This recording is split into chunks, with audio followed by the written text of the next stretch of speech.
नमस्कार, गुरु मंत्र शो में आप सभी का बहुत स्वागत है। मैं हूं आपके साथ शीरीन। हमारे साथ हैं देश के सबसे बड़े गुरु astro scientist GD Vashishtha ji. गुरु जी, आपका बहुत बहुत स्वागत है। दाता खुशियां दे, सुख बख्शे प्रभु। मनोकामनाओं की पूर्ति के लिए हम सभी भगवान के दर पर जाते हैं। इसी क्रम में कई लोग तीर्थ यात्रा भी कराते हैं, लेकिन क्या तीर्थ यात्रा का फल सभी को मिल पाता है? अपने शरीर को कष्ट देकर प्रभु के दर पर पहुंचने वालों की भगवान सुनते भी हैं या नहीं? आज इसी विषय पर हम बात करेंगे कि किसे और कब तीर्थ यात्रा करनी चाहिए। राशियों के अनुसार आपके दिन का हाल तो होगा ही, और कौन से विषय होंगे ये भी जान लेते हैं। अलग अलग धाम और तीर्थ की यात्रा का क्या फल मिलता है? ज्योतिर्लिंग शक्तिपीठ के दर्शन कब, किसे और क्यों करने चाहिए? वैष्णो देवी अमरनाथ यात्रा का क्या फल मिलता है? शारीरिक कष्ट देकर तीर्थ यात्रा करने का फल कैसे मिलता है? शो की शुरुआत करने से पहले आपको याद दिला दूं कि फेसबुक पर गुरु मंत्र पेज को लाइक कीजिए और गुरुदेव से सीधा अपने सवाल करिए। आपके सवालों का जवाब जरूर मिलेगा। साथ ही टीवी स्क्रीन पर जो ईमेल आईडी फ्लैश हो रही है, उस पर आप हमें मेल भी कर सकते हैं। आपको इस शो पर कॉलर बनने का मौका मिलेगा। इसी के साथ अगर आप गुरुदेव से संपर्क करना चाहते हैं तो स्क्रीन पर फ्लैश हो रहे नंबर पर कॉल कीजिए। इससे ज्यादा तरीके आपको और कहां मिलेंगे? गुरुदेव, पहला कॉलर ले, इससे पहले आपसे हम जानना चाहेंगे मेष, वृषभ और मिथुन राशि वालों का आज का दिन कैसा रहेगा? सबसे पहले बात करते हैं मेष राशि वालों की। मेष राशि वालों का आज दिन काफी उत्तम है। आज परिवार तथा मित्रों के साथ अच्छा समय व्यतीत होगा। कामकाज अच्छे स्तर का बना रहेगा। चुस्ती फुर्ती भी हर तरह से देखने को मिलेगी, परंतु खर्चे पे थोड़ी लगाम लगा करके रखें। ज्यादा खर्च हो गया तो टेंशन भी हो सकती है। वृषभ राशि वाले अगर आज अपने स्वास्थ्य का थोड़ा ध्यान रख के चलते हैं तो दिन बहुत ही उत्तम है। कामकाज में हर तरह की सफलता प्राप्त होगी। मन में नया जोश और चुस्ती फुर्ती वो भी बनी रहेगी और माता पिता की तरफ से भी अच्छा स्नेह प्राप्त होगा। मिथुन राशि वालों के लिए भी दिन ठीक ठाक है। शिक्षा के क्षेत्र में मनवांछित सफलता प्राप्त होगी। कामकाज अच्छे स्तर के चलेंगे और स्वभाव में एक अच्छी गंभीरता देखने को मिलेगी, जिससे आप अच्छी इज्जत कमा सकते हैं। गुरुदेव, सबसे पहले तो आपसे यही जानना चाहेंगे कि लोग अलग अलग तीर्थ यात्रा करते हैं, अलग अलग धाम जाते हैं। ऐसे जाना किस तरह से उन्हें फलदायक होता है, उनके लिए साबित होता है और कितना फलकारी साबित होता है? बड़ा इंसान शुरुआत से जब से धरती पे आया है एक बहुत ही जिज्ञासु प्राणी रहा है और हमेशा इसने कोशिश की है ज्यादा से ज्यादा सीखे, ज्यादा से ज्यादा जाने और ज्यादा से ज्यादा करे। सिर्फ एक यही कारण की वजह से जैसे जैसे इंसान अपने अध्यात्म को जानता गया और उसके अंदर आसपास के लोगों का कर्म देख के उसको ही मानता गया और वही जीवन बनाया। बहुत हद तक ये सही था और बहुत हद तक ये गलत भी रहा। जब अध्यात्म की शुरुआत हुई तो उस वक्त में हमारे ऋषि मुनियों ने क्या बनाया, एक तरह का हमें समझाने की कोशिश करी कि आपकी जिंदगी का कौन सा हिस्सा कमजोर है तो क्या करना चाहिए। उन्होंने तो ये समझाया कि जैसे उन्होंने समझाया कि अगर आपको ताकत चाहिए तो आपको सात्विकता का पालन करना है, आपको मेहनत करनी है, शारीरिक व्यायाम करना है, खान पान अच्छा रखना है और हनुमान जी की पूजा करनी है।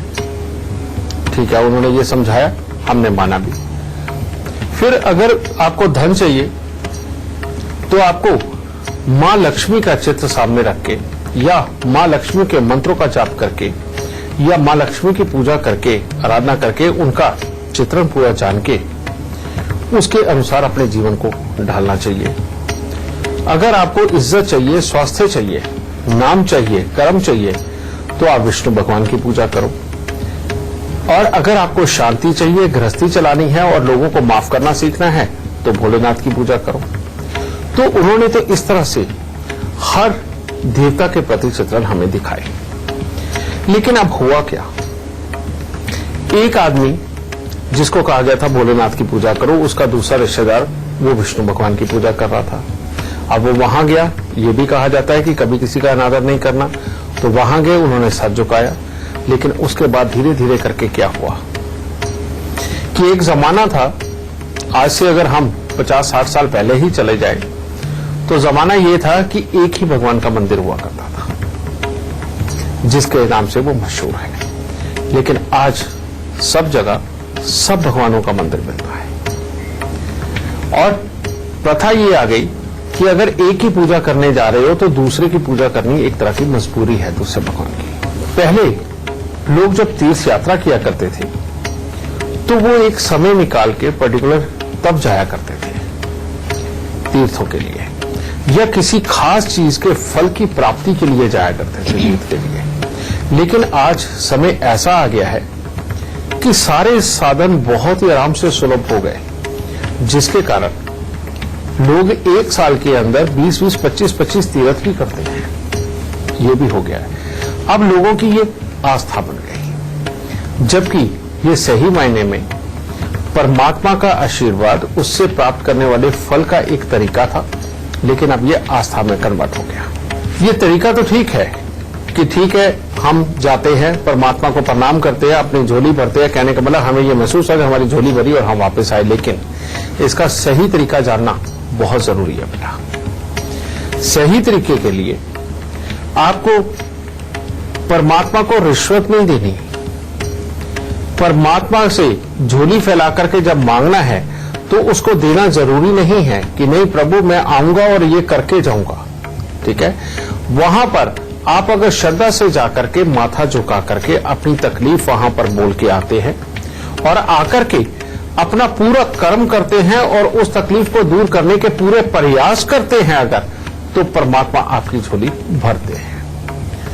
और उसके बाद में एक नया ही चलन आजकल और बना हुआ है कि तुम्हें फलानी जगह कोई माथा टेका था या फलानी जगह तुमने कोई मंशा मांगी थी, उसके बाद तुमने अपनी पूरी नहीं करी, इसलिए तुम्हारे साथ ये होगा। ये डराने वाले भी बहुत लोग हैं। लेकिन आप सबको मैं एक और बात बता दूं बेटा, परमात्मा इतने बुरे नहीं है और ना ही परमात्मा इतने छोटे दिल के हैं कि अगर जरा सी कोई चीज तुम नहीं करोगे तो परमात्मा तुम पे कहर बरसा देगा। परमात्मा की मानसिकता नहीं है ऐसी। परमात्मा का तो एक ही काम है बेटा, उसने जन्म देना है, पालना है, उसने धरती का बैलेंस बनाने के लिए मरण भी देखना है इंसान का। जब जरूरत पड़ती है और आप श्रद्धावश जब उसके आगे माथा झुकाते हैं तो आपके दुख भी दूर करता है। अगर इसको इतना जान के और उसको अपना माँ बाप मान के बेटा, अगर थोड़ी देर से भी तीर्थ आप करते हो और पूरी श्रद्धा के साथ अगर जाकर के करते हो तो ही आप फल के कारक बनते हो। और अगर आप सिर्फ तीर्थ करने जा रहे हो, सिर्फ आपने बोल दिया है या किसी के कहने के ऊपर नहीं मैं भी चलता हूं इस तरह से चल रहे हो, तो बेटा वहां पर तीर्थ के लाभ नहीं होते। तीर्थ का लाभ स्पेशली तौर पे इस चीज के लिए रखा जाता है कि परमात्मा आपका वाकई में कोई कर्म सिद्ध करे। जैसे आज आपका बच्चा मान लो 10-15 साल का है, आप अगर कहते हो कि मेरे बच्चे की शादी अगर सही संपन्न हो जाती है, जो कि 20, 22, 25 साल की उम्र में होगी, संपन्न होती, परमात्मा मैं तेरा धन्यवाद करने आऊंगा।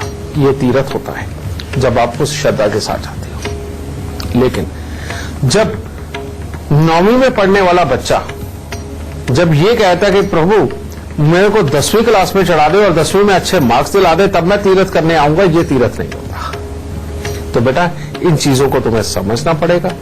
उसके अनुसार जो परमात्मा का प्रारूप है, जो उसका स्वरूप है, जो उसकी आशा है, जो उसके हम कर्म को जानते हैं, समझिए, उसको हमें बरकरार रखना पड़ेगा, कायम रखना पड़ेगा। अपनी अंधाधुन अंधविश्वासी को परमात्मा मानना और उसके कर्म को मानना बेटा ये बिल्कुल गलत है। इससे बहुत कुछ बिगड़ भी रहा है। तो इसीलिए संयम से, धैर्य से परमात्मा को अपना मानते हुए और उसके साथ बात करते हुए पूरी श्रद्धा पूर्वक जो तीर्थ किए जाते हैं वही फलीभूत होते हैं। जो शर्त के रूप में, रिश्वत के रूप में जो तीर्थ किए जाते हैं बेटा वो बेहद गलत होते हैं। गुरुदेव बातचीत का सिलसिला भी जारी रखेंगे, लेकिन अभी आपसे जानना चाहेंगे कर्क, सिंह और कन्या राशि वालों का दिन आज कैसा रहने वाला है। कर्क राशि वालों के लिए आज दिन बहुत ही शुभ है। आज जो भी कार्य करेंगे उसमें सफलता मिलेगी। मित्रों के साथ में अच्छा समय व्यतीत होगा। पारिवारिक सुख भी बहुत अच्छा बना रहेगा और शुभ समाचारों की प्रधानता रहेगी। सिंह राशि वालों के लिए अपने लिए तो दिन उत्तम है। आप जो भी आशा मन में करेंगे वो पूरी होगी, परंतु परिवार में किसी न किसी का स्वास्थ्य भी खराब हो सकता है और परिवार की तरफ से ही कोई मानसिक तनाव उत्पन्न हो सकता है। कन्या राशि वालों के लिए आज दिन बहुत उत्तम नहीं है। अगर आज आपको कहीं पर भी बाहर या घर में किसी मंगल कार्य के अंदर जाना पड़े तो थोड़ा संयम बना करके रखें, क्योंकि बेमतलब का किसी के साथ में वाद विवाद उत्पन्न होकर के आपके ऊपर आरोप के हालात बन सकते हैं और घर में भी किसी न किसी का स्वास्थ्य खराब हो सकता है। गुरुजी, अब आपसे जानना चाहेंगे, लोग दर्शन करने के लिए तो चले जाते हैं, शक्तिपीठ, ज्योतिर्लिंग या फिर धाम, लेकिन कब जाना चाहिए? हमें ये जानना भी बहुत जरूरी है कि आखिर उसका सही वक्त क्या है, कब हमें जाना चाहिए? बेटा, मेरे को याद है कि जब मैं बहुत छोटा था तो लोग अगर वैष्णो देवी की यात्रा के लिए भी निकलते थे ना, तो वो कोशिश यही किया करते थे कि उनका पूरा जीवन निकल गया है, अब जीवन के आखिरी पड़ाव आ रहे हैं और अभी शरीर में जान बाकी है, तो उससे पहले पहले तीर्थ कर लें। इससे क्या है, ठीक वही चीज कि जैसे आज आपको किसी भी चीज की अगर आदत हो जाए तो उसके बाद वो आपके लिए आम हो जाती है। लेकिन जब आप सारी जिंदगी परमात्मा को हाजिर नाजिर जान के, उसके प्रति विश्वास रख के, उससे मिले बिना जब आप लगातार जीवन गुजारते हैं तो एक परमात्मा के प्रति एक वाकई में बहुत अच्छी श्रद्धा आपके मन में आप रखते हुए जीवन के अंदर बहुत अच्छे कार्य करते हैं और जहां जहां विघ्न बाधा आती है तो हाथ ऊपर उठा करके आप उसके मदद की आप गुहार लगाते हैं और परमात्मा आपकी झोली भरता है और उसके बाद आप तीर्थ एक बार जाते हैं तो अपने आप को कृतार्थ करते हैं। ये सही मायने में तीर्थ का यही एक तरीका है कि आप अपनी जिम्मेवारियों को पहले पूरा करें, आप अपने कर्म को पूरा करें। इस कर्म को करते हुए रोज आपके रास्ते में बहुत सारी तकलीफें आनी हैं और उन तकलीफों को परमात्मा को हाजिर नाजिर जान के उससे मदद मांगते हुए उनके ऊपर विजय प्राप्त करते चले जाओ और अपने जीवन को पहले साक्षात करो। और जब आप वाकई में खुशहाल हो जाओ, अपनी जिम्मेवारियों को पूरा भुगता चुको, जब आप अपने नित्य कर्म से निवृत्त हो चुके हो, अपनी जिम्मेवारियों से निवृत्त हो गए और बच्चों का समय आ गए, तब आपको तीर्थ जरूर करने चाहिए।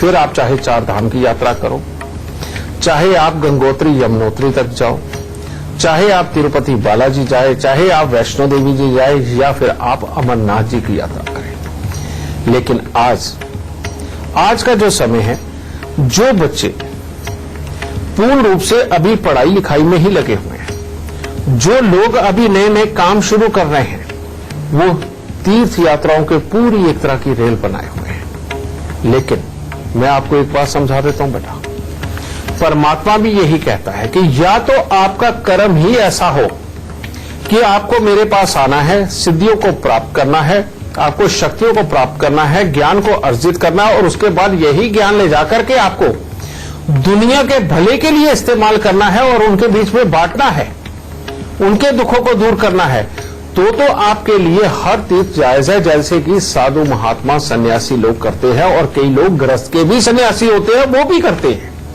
ठीक है, उनके लिए ये जायज है। लेकिन जो अभी अपने कर्मों में फंसे हैं, अपनी जिम्मेवारियों को निपटा नहीं पाए, अभी उन्होंने अपनी जिंदगी शुरू नहीं की, वो लोग जो तीर्थ कर रहे हैं, बेटा ये सही मायने में अपना अध्यात्म उठाइए, अपने ग्रंथ उठाइए, तो आपको पता चलेगा कि ये बहुत ज्यादा उत्तम नहीं है। और इसी के अंदर बेटा, जब आप अपने ही अध्यात्म को नहीं समझते और उसमें लिखे हुए कर्म को नहीं समझते, तो बेटा ये जो आप तीर्थ पूरी तरह से करते भी हैं, जो बेवक्त करते हैं आप, इसके पूरे फल आपको नहीं मिलते। गुरुदेव, अक्सर लोग अमरनाथ यात्रा पर, कैलाश मानसरोवर की यात्रा पर होती, वो बहुत कठिन होती है, तो क्या कठिन यात्रा का फल भी भक्तों को मिलता है? ऐसा बिल्कुल नहीं है बेटा। मैंने पहले ही कहा है कि परमात्मा की मानसिकता इंसानों जैसी नहीं है। लोगों को घर में वो नौकर बड़ा अच्छा लगता है जो दिन रात बिना खाए पिए सिर्फ घर की सेवा करता जाए और सारा दिन काम करता रहे और उसके बाद में वो ना तो चोरी करे और ना ही कुछ फालतू डिमांड करे। हर इंसान को वो अच्छा लगता है और इसीलिए ये हर इंसान की नित्य प्रति की मानसिकता है। लेकिन परमात्मा ऐसा नहीं है बेटा। परमात्मा एक ही शब्द बोलता है कि आप जो कुछ करते हो वो नैतिकता से, सात्विकता से करो, नियम से करो। नियम परमात्मा को पसंद है, ठीक है। और जितना करो उसके अंदर शुद्धिपन हो, किसी की आत्मा दिखाई हुई ना हो, किसी का बुरा चाहा हुआ ना हो, तो परमात्मा आपके साथ है। फिर आप जब तक तीर्थ यात्रा संपूर्ण ना हो जाए तब तक आपके मन में सिर्फ वही रहे, उसी का कर्म रहे और उसी की विधि को आप अपनाते हुए अपना तीर्थ संपूर्ण करो, तो बेटा परमात्मा हर तरह से आपके साथ होगा, आपकी झोली भरेगा और आपको पूरा खुशहाल करेगा। लेकिन जब आप निकलते तीर्थ यात्रा के नाम पे हैं, रास्ते में दिमाग कहीं और होता है, आपका कर्म कुछ और होता है, रास्ते में जाते हुए भी बिजनेस करते हुए जाते हैं और कईयों को चलाते हुए जाते हैं, उसको झूठ बोला वहां पे जोड़ा और उसको झूठ बोला वहां पे जोड़ा और वो अपने को कहा कि यार उसको जाके देख ले, मैंने ऐसा सेट कर दिया और वो तू जाके काम कराइयो। बेटा ये तीर्थ यात्रा कभी भी फलीभूत नहीं होती और इसीलिए कई बार तीर्थ यात्राओं के विपरीत फल भी निकलते हैं और जो कि बड़े घातक होते हैं। तो बेटा परमात्मा को बहुत ज्यादा मेहनत करना, आप अपने घर से ही दंडवत जाएं, उसका आपको पूर्ण लाभ हो ऐसा बिल्कुल नहीं। अगर आप वहां जाकर के एक दंडवत प्रणाम भी कर देते हो ना, तो परमात्मा आपकी दिल की श्रद्धा को देखते हुए उसके अनुसार आपको फल देता है। हाँ, रही बात आपकी अपनी मान्यता की, तो बेटा अगर आप अपनी मान्यता को सिर्फ आधार मान के अगर आप ये चाहते हैं कि नहीं आप जाएंगे ही ऐसे और इसी मेहनत से परमात्मा के जाके दर्शन करके आएंगे, तो बेटा वो बिल्कुल सही है, वो गलत नहीं है, क्योंकि वो आपका मन है। वो आप एक तरह का परमात्मा को देने लगे अपनी तरफ से। परमात्मा की ये डिमांड बिल्कुल नहीं है कि आप जितनी ज्यादा मेहनत करके आओगे, जितना ज्यादा दुख पा करके आओगे, उस कदर आपको वो झोली भरेगा, ऐसा बिल्कुल नहीं। आप श्रद्धा के फूल लेकर के जाइए, परमात्मा आपकी झोली सारी खुशियों से भर के भेजेगा। गुरुजी, बातचीत को हम आगे बढ़ाएंगे। एक और दर्शक हमारे साथ फोन लाइन के जरिए जुड़ गए हैं। आकाश राजपूत आगरा से हमारे साथ जुड़े हुए हैं। आकाश, क्या पूछना चाहते हैं आप, ये हमें बताएं, लेकिन उससे पहले कहाँ का जन्म है आपका, जन्म स्थान के साथ ही जन्म तिथि और वक्त क्या है जन्म का, ये भी हमें बताएं। सर मेरी डेट ऑफ बर्थ है 31 जनवरी 1988। ठीक है बेटा। और टाइम है शाम के 4:05। ठीक है। और बर्थ प्लेस है गेवर के पास है, छपरामऊ। बीमारियां चल रही हैं, सभी लोग बीमार हैं और थोड़ी सी हमारी जॉब को लेकर परेशानी, गवर्नमेंट जॉब है कि नहीं। बेटा तुम्हारी कुंडली वाकई में बहुत खराब है। और ये खराबी क्या है, सबसे पहले तो शुक्र राहु का मेल, कहते अपनी सेहत, रुपया, पैसा और पत्नी के सुख तीनों का धुआं निकालेगा। ये बहुत ही बुरा योग ये भाग्य स्थान के अंदर बैठा हुआ है। दूसरा योग बेटा सूर्य और बुध का अष्टम भाव के अंदर, कि हर काम ऊपर पहुंच के नीचे।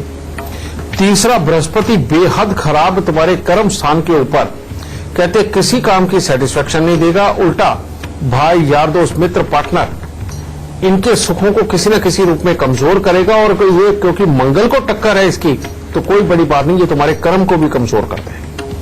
तीसरा एक और बुरा योग, 12वें स्थान पर बैठा हुआ चंद्रमा, कहते हर खुशी के बाद गम देगा और मां बाप से जो भी पैसा लेकर के धंधा करोगे उसी को डुबो देगा।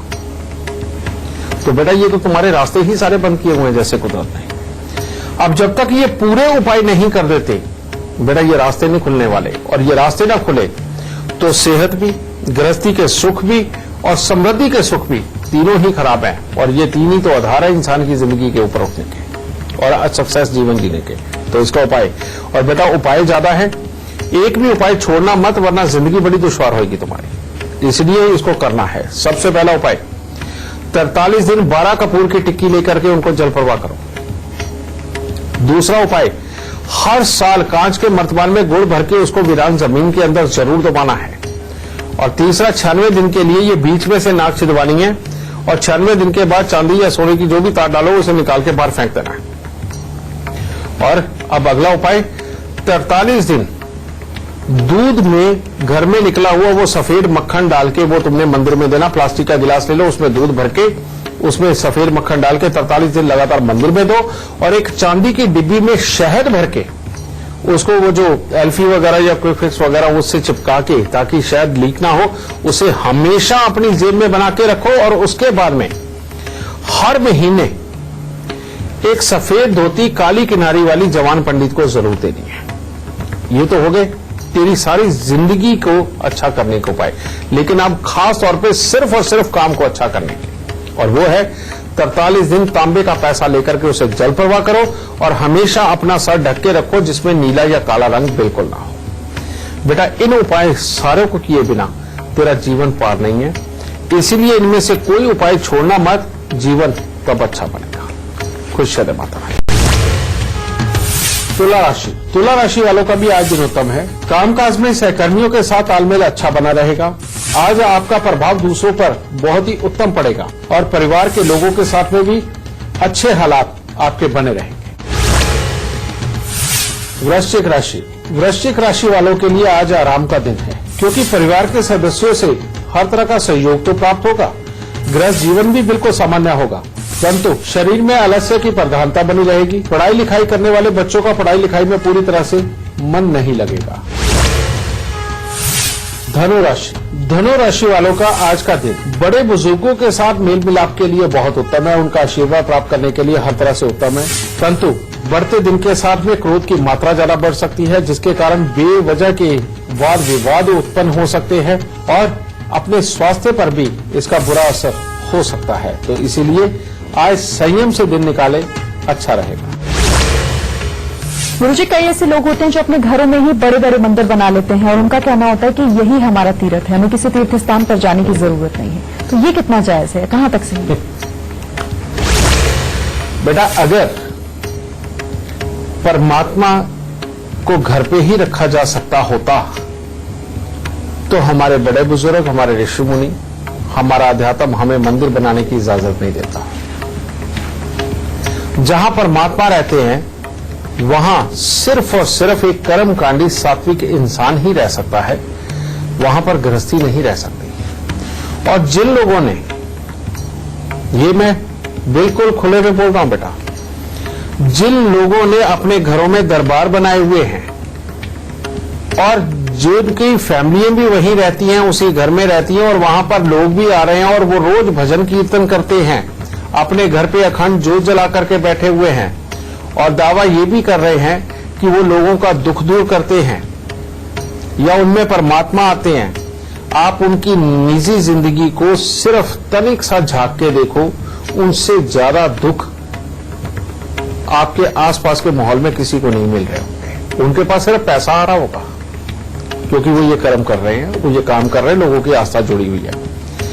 आप यहीं से देखिए कि अगर परमात्मा उनको सुखी नहीं रख रहा तो घर में जब आप कोई बड़ा सा मंदिर बना करके उसके अंदर जब मूर्ति स्थापित कर देते हो और लगातार जब वहां पर जोत चलती है तो लाल किताब में साफ तौर पे लिखा हुआ है कि घर के बच्चे या तो सुखी रहेंगे नहीं या सुख देंगे नहीं। इसीलिए लाल किताब साफ तौर पे बोलती है कि घर के अंदर मंदिर कभी नहीं होना चाहिए और जिस घर में मंदिर होगा वहां की औलाद या तो सुखी रहेगी नहीं या सुख देगी नहीं। इसके पीछे बहुत बड़े कारण है, इसका एक स्पेशल मैं पूरा एपिसोड बनाऊंगा और आप सबको समझाऊंगा कि उसके पीछे साइंटिफिक रीजन क्या है और आध्यात्मिक रीजन भी क्या है। ठीक है, इसीलिए बेटा घर पे मंदिर का होना आपके बच्चों के सुखों को खराब कर रहा है और सही मायने में जो काम धंधे वाले लोग हैं उनके कर्म को भी ये बिगाड़ देता है। तो परमात्मा मंदिर के अंदर ही प्राण प्रतिष्ठित मूर्ति में होने चाहिए, ये बात आप मान के चलो। और आपका घर भी मंदिर से दूर होना चाहिए, ये भी बात मान के चलो।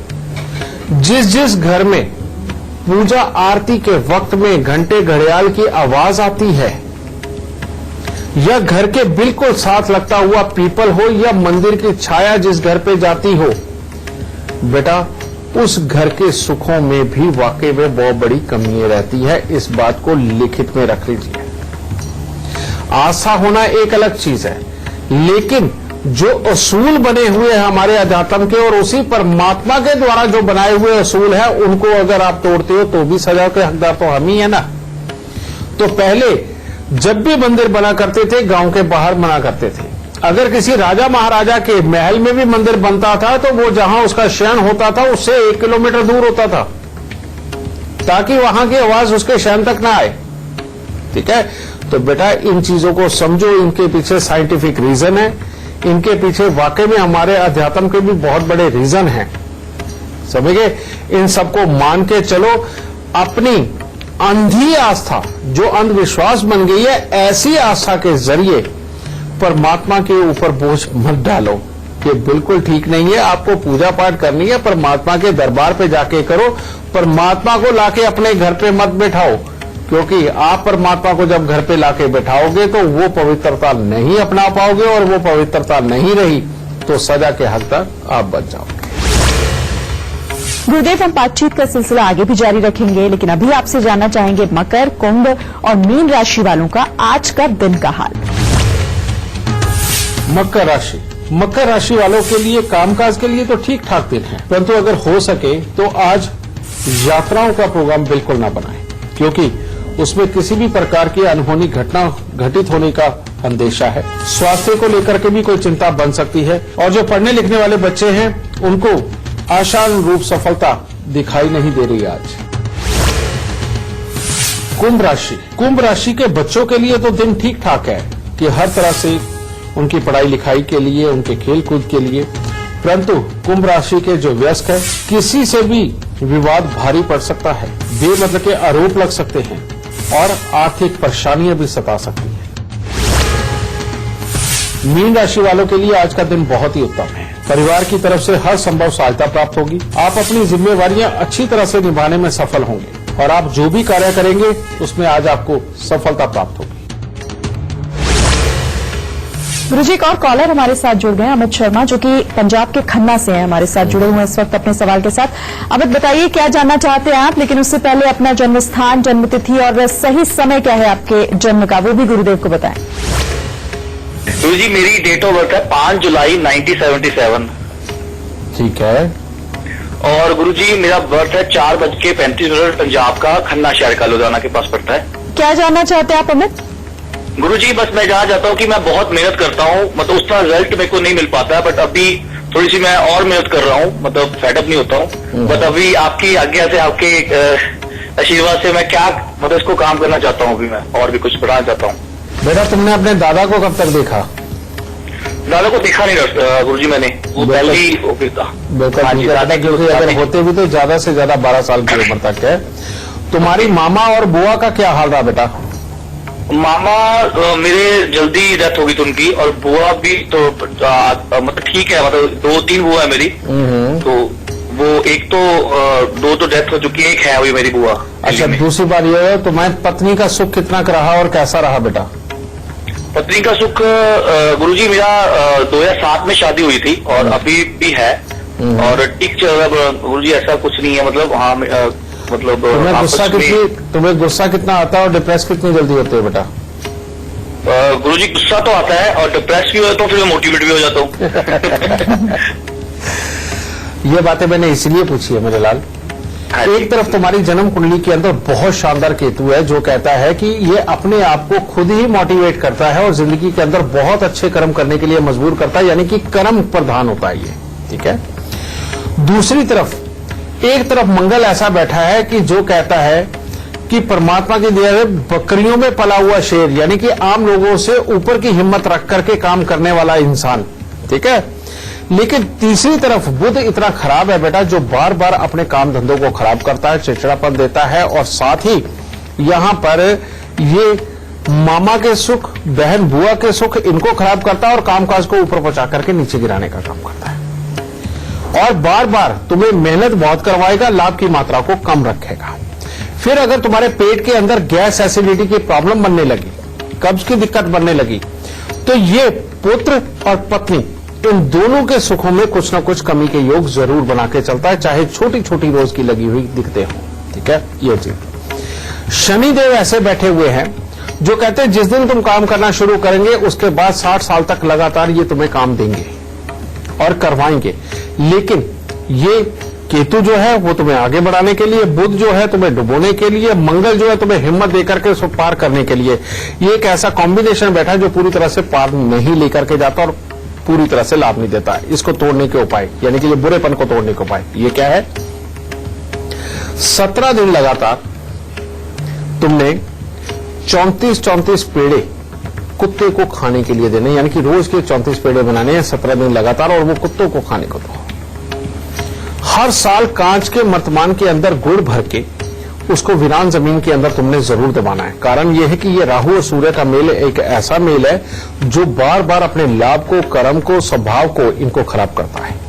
तो इसलिए हर साल ये काम करना जरूरी है। और हर साल 4 नारियल पूजा वाले लेके सरसों के तेल का तिलक लगा के, ऊपर काले तिल लगा के अपने जन्मदिन के आसपास उसे मंदिर में जरूर देना है।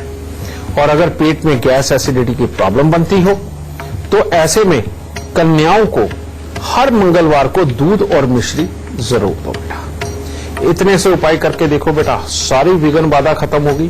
कर्म की शक्ति तुम में पहले ही है, फिर कर्म तुम्हें लाभ भी बहुत अच्छा देगा और उसके बाद जीवन बहुत आसानी से चलेगा। खुश रहे माता। आपको याद दिला दूं, टीवी स्क्रीन पर जो ईमेल आईडी फ्लैश हो रही है उस पर मेल कीजिए, आपको इस शो पर कॉलर बनने का मौका मिलेगा।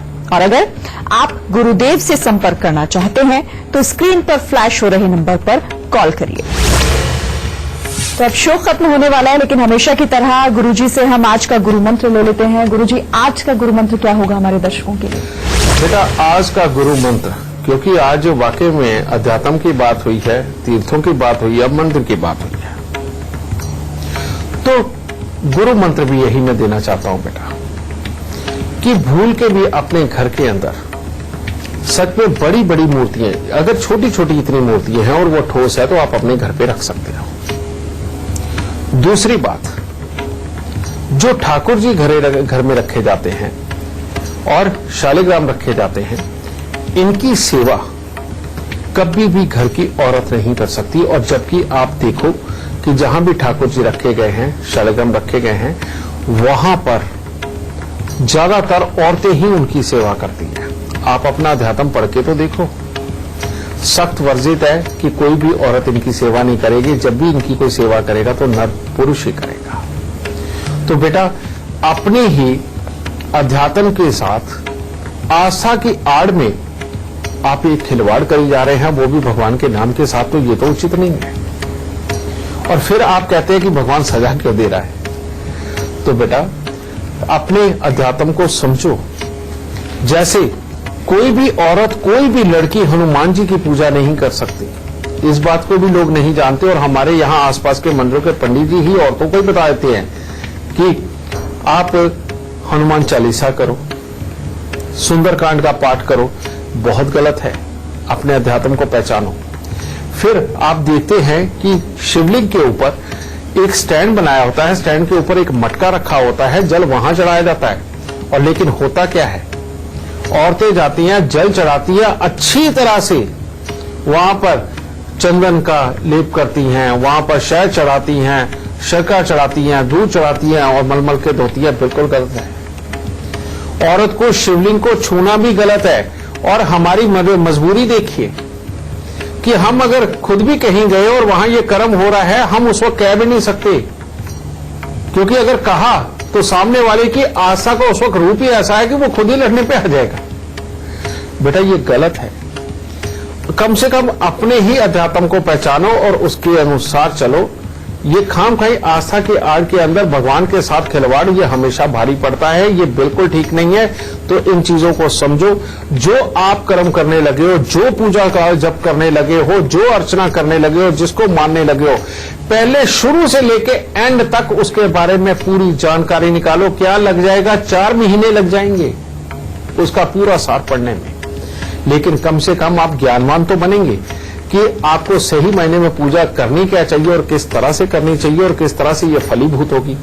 तो बेटा आस्था का अंधविश्वास में जाकर के अपने जीवन को खराब मत करो।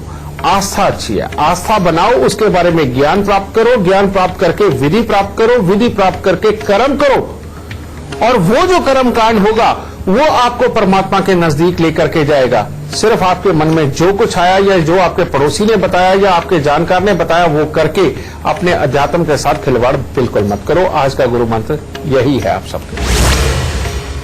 तो आज का शो देखने के बाद आपकी तीर्थ यात्रा जरूर सफल होगी, आपकी हर मन्नत और हर मनोकामना आपकी पूर्ण होगी।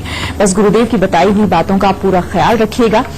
आज के लिए सिर्फ इतना ही। गुरुजी, आपका बहुत बहुत धन्यवाद। माता रानी सबको सुखी रखे, खुशियां दे दाती।